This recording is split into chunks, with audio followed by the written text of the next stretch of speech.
রুমিন ফারহানা, ব্রাহ্মণবাড়িয়া 2। মাননীয় স্পিকার, আপনাকে অসংখ্য ধন্যবাদ।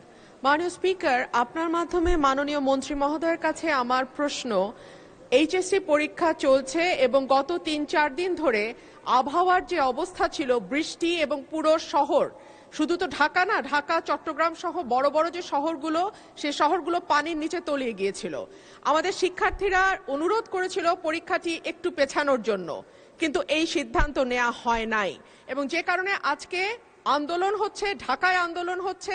আমি মাননীয় মন্ত্রীর কাছে প্রশ্ন রাখছি, এইচএসসির মতো একটি অত্যন্ত গুরুত্বপূর্ণ পরীক্ষা, যেটার উপর নির্ভর করে আগামীতে একটা ছেলে বা মেয়ের ভবিষ্যৎ কোন দিকে যাবে, সেরকম একটা পরীক্ষা, এবং ফিজিক্সের মতো কি বলবো, one of the most important subjects যেটা সায়েন্সের জন্য, মাননীয় মন্ত্রীকে দয়া করে বলবেন যে কি সমস্যা ছিল পরীক্ষাটি কিছুদিনের, 2 দিনের জন্য বা 1 দিনের জন্য পিছিয়ে দেওয়ার।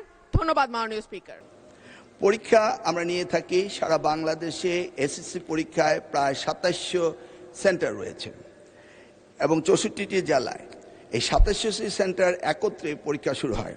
ইতিমধ্যে আপনারা শুনেছেন যে চট্টগ্রামে যখন এই ফ্লাড হলো, তখন আমরা একে একে প্রথম রাঙ্গামাটি, বান্দরবন, পরে আমরা খাগড়াছড়ি এবং এরপরে আমরা চট্টগ্রাম পুরা বোর্ডের পরীক্ষা আমরা বন্ধ করে দিয়েছি। আমরা লক্ষ্য করেছিলাম বৃষ্টি হচ্ছিল এবং আমরা মনিটরিং করছিলাম। সেই সাথে মনিটরিংয়ের সময় আমরা 64টি জেলার এসপি এবং 8টি বিভাগীয় কমিশনার এবং প্রত্যেকটি বোর্ডের চেয়ারম্যান, ইউনো সকলের সাথে আমরা কথা বলেছি এবং ওয়েদারম্যান, আমরা ব্রডকাস্টিংয়ের জন্য তাদের সাথেও কথা বলেছি। তারা বলল যে বৃষ্টি হবে না, সেই কথাটি তারা বলেছে। বিকেল 5টা পর্যন্ত আমরা বসে থেকে সিদ্ধান্ত নিলাম যে সকলেই বলল যে ওয়েদার ভালো হবে, সেই জন্য আমরা পরীক্ষা রেখেছি। সকালে ঘুম থেকে উঠেই দেখতে পেলাম কুমিল্লা সরকারি মহিলা কলেজের মাঠ পানিতে ভরে গিয়েছে। সাথে সাথে আমরা মেয়র সাহেবকে, ফায়ার ডিপার্টমেন্টকে, পুলিশকে, ডিসিকে বললাম যে এই পরীক্ষা কেন্দ্রে স্থানান্তরিত করার জন্য। তারা তখন সকলকে নৌকায় করে ওই স্কুলের 5তলা ভবন, সেখানে নিয়ে পরীক্ষা তারা নিয়েছে।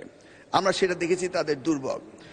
তাছাড়া বাংলাদেশের, সারা বাংলাদেশে আমরা ডিসিদের সাথে কথা বলেছি এবং ইউনিটের সাথে, তারা বলেছে যে কোথাও পরীক্ষা কোনো রকম দুর্যোগ ঘটেনি, একটি শুধু কুমিল্লা মহিলা কলেজে ঘটেছে। এবং সেই সাথে ফিজিক্সের প্রশ্ন 6 এবং 7, এই 2টি প্রশ্ন ভুল হয়েছে। মাননীয় স্পিকার, আমরা দায়িত্ব পেয়েছি মাত্র 4 মাস। কোশ্চেন মডারেটর, আগের কোশ্চেন মডারেটর কোশ্চেন করেছিল। আপনি জানেন যে কোশ্চেন মডারেট করতে হলে এই প্রক্রিয়াটি 2 বছর আগে থেকে শুরু করতে হয়। আমরা এসে কোনো কোশ্চেন তৈরি করতে পারিনি। বিগত গভর্নমেন্টের যে মডারেটর ছিল তারাই কোশ্চেন করেছে। তবুও আমরা তাৎক্ষণিকভাবে ঘোষণা দিয়েছি যে ফিজিক্সের 6 এবং 7 2টি কোশ্চেন ভুল হয়েছে, সেটাকে আমরা ফুল ক্রেডিট দিয়ে দেব, সেটা আমরা বলেছি। এবং পরীক্ষা যথাযথ হচ্ছে কিনা সেইভাবে সাহায্য সহযোগিতা করার জন্য আমরা সকলকে প্রস্তুত রেখেছিলাম। আজকেও আমরা সারাদিন কথা বলেছি এবং প্রত্যেকটি আমাদের সাথে যারা স্টেক হোল্ডার রয়েছেন তারা বলেছে পরীক্ষা সুন্দর হয়েছে, সুস্থ হয়েছে। একটি জায়গায় শুধু কুমিল্লা সরকারি মহাবিদ্যালয় এই ঘটনাটি ঘটেছে এবং সেখানে পরীক্ষা সুন্দর হয়েছে। আমরা নির্দেশ দিয়েছি যে পরীক্ষা বিলম্বতে শুরু করার জন্য, এবং যে মেয়েটি কাপড় ভিজে গিয়েছিল বাড়ি থেকে কাপড় আনা হয়েছে, 1 ঘন্টা পরে পরীক্ষা নেওয়া হয়েছে এবং পরীক্ষার সময়সীমা বাড়িয়ে দেওয়া হয়েছে।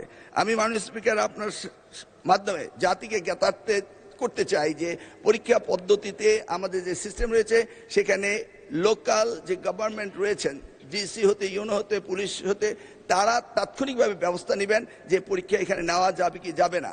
যদি তারা মনে করেন দুর্যোগ, তারা পরীক্ষা বন্ধও করতে পারেন। আমরা বারবার কথা বলেছেন না স্যার, আমরা ঠিক মতোই নিচ্ছি।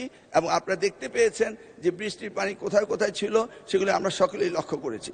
কোমলমতি সন্তানদের জন্য আমাদেরও মায়া রয়েছে মাননীয় স্পিকার, সেই জন্য আমরা সবসময় মনিটরিং করি। ধন্যবাদ আপনাকে।